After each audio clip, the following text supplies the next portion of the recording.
Hello! Welcome to my vlog. Why am I sitting cross-legged on the ground when there's a perfectly good couch behind me? Well, I'm an awkward little man baby. What is up, everybody? Yes, you may recognize this setup, and yes, this video is going to be a doozy because, yes, I'm going to reveal to you a part of my life that very few have actually ever seen.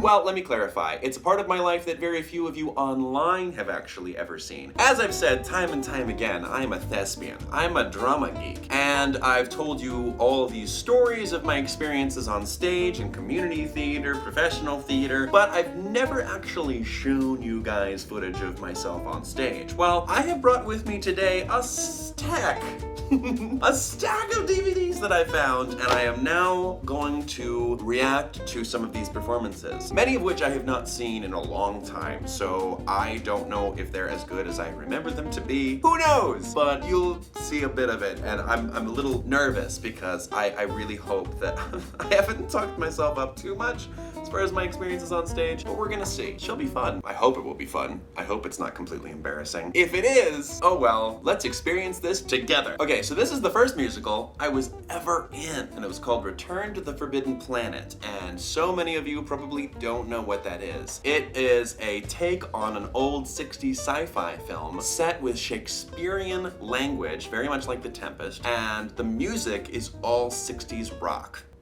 Yeah, it was a lot of fun, and I got to play the evil scientist Prospero. Yeah, the costume was special. I was a kid with very, very bad self-esteem, which I still work on that self-esteem all the time. But this was very difficult for me to go out there in this costume. Hold on, let me find it. 15 years ago, this very day, defected to the other side, they say. Goodness, I'm gonna show up on that screen. Oh! It's so overexposed, but I'm wearing a gigantic wig. They had me play the villain because I was the only one with a low enough voice. At that time. Oh, here it goes. Oh boy. The fog. Ah! Look at the, oh my goodness, it is a sparkly robe with plaid pants and gigantic boots. I would love to see people critique my fashion skills. I mean, it looks like I showed up for the Met Gala. This just rocks my world a little bit. To this day, I don't quite understand the plot of this show. We just did it. Big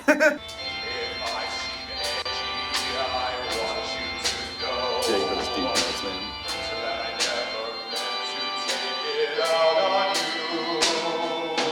Singing ultra bass notes in high school. Don't let me be misunderstood.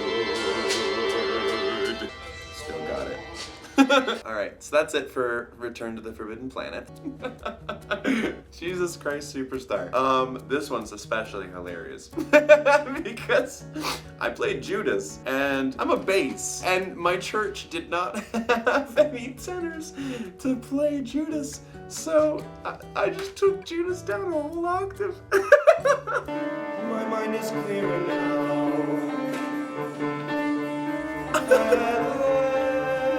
Hold on. I'm in the right octave here. Just wait for it though.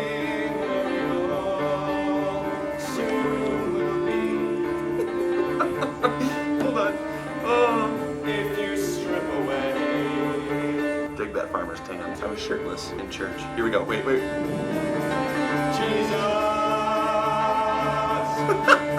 It wasn't as bad as I thought it was going to be. It's just, for me now, I'm like, oh my goodness, I had to take down Judas down an octave.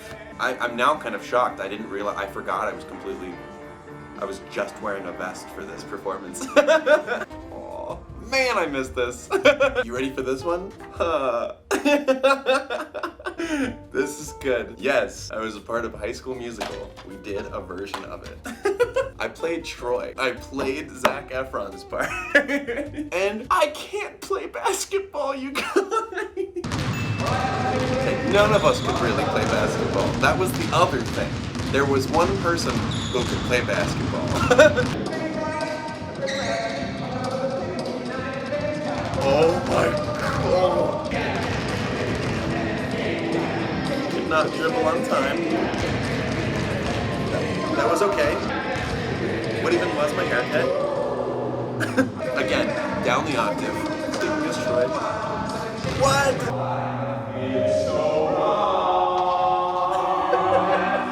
you know what? We were pretty good. I think this was one of those performances that the ball didn't shoot out into the audience. And then we shoot it, and then one person's basketball would not leave the stage. Oh, that was wild.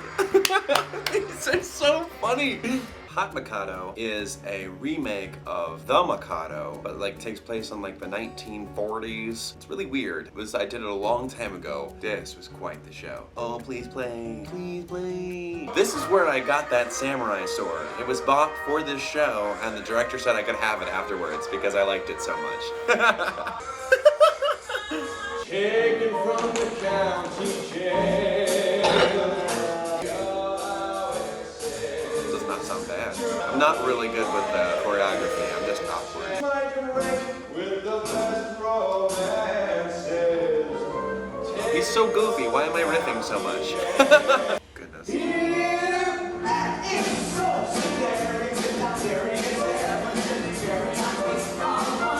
This was the first show that I was able to actually kind of like riff and get away with it. No other shows before this kind of let me do it.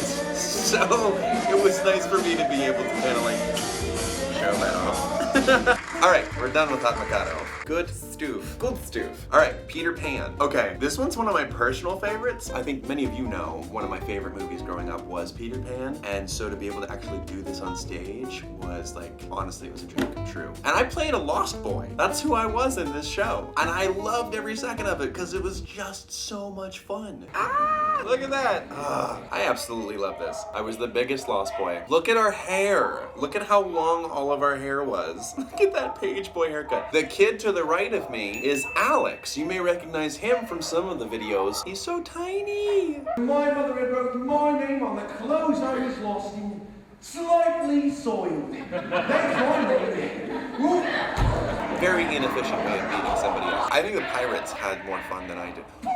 You know what's on this? This has nothing to do with me. I'm not in this part. I made mention about it in my Stage Mistakes YouTube video of a point where Captain Hook went to bang the tambourine, but accidentally the hook caught onto the tambourine and he snatched it away from the pirate. I can't wait. Okay, where's the tambourine? Where's the tambourine? There it is. Wait, okay, he snatched it away. So that's half of it. So Captain Hook thinks it's a good idea to throw it, and he's trying to throw it off stage because he's angry, but this happens. So the thing shattered on Smee's head, and it's a wooden tambourine. Smee was okay. The guy had a head of steel. I love it so much. So this next show, I lost a significant amount of pounds, I think 20 pounds, because I had to learn how to dance because I was cast as the lead in Singin' in the Rain. My Cosmo was really good. Ah! Oh my goodness, I forgot I did all this. So yeah, you can imagine how I lost 20 pounds doing this show. They were like, yeah, you're gonna jump your butt off for a month or two. And I did. Lost that weight quick. Oh goodness. So I couldn't actually use tap shoes because I was falling all over myself in this. So we used the shoes that waiters use in order to avoid slipping and spills. That's actual rain on that stage, which totally warped the stage, but it was worth it just to be able to dance in the rain. I felt really good about it. Come on with the rain, I've a smile on my face. It wasn't Gene Kelly, but it was fun. So yeah, that was a learning experience for me. It was just so much fun, and it really kind of like helped me realize I could do a lot more than I thought I was capable of. So yeah, all of those shows kind of prepped me for some of my bigger roles that I'm particularly fond of, and one of those being Leo Bloom. It was fun because I got to really make the audience laugh. It was just so addictive. I already get compared to Matthew Broderick plenty of times. No, it's nothing. It's nothing. If it's nothing, then why can't I see it?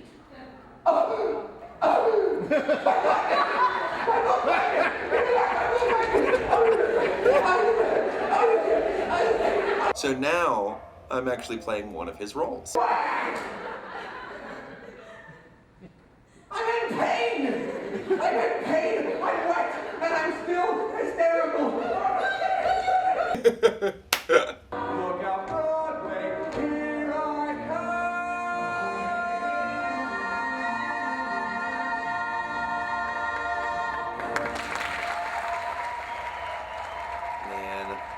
be on Broadway. That would be fun. One day.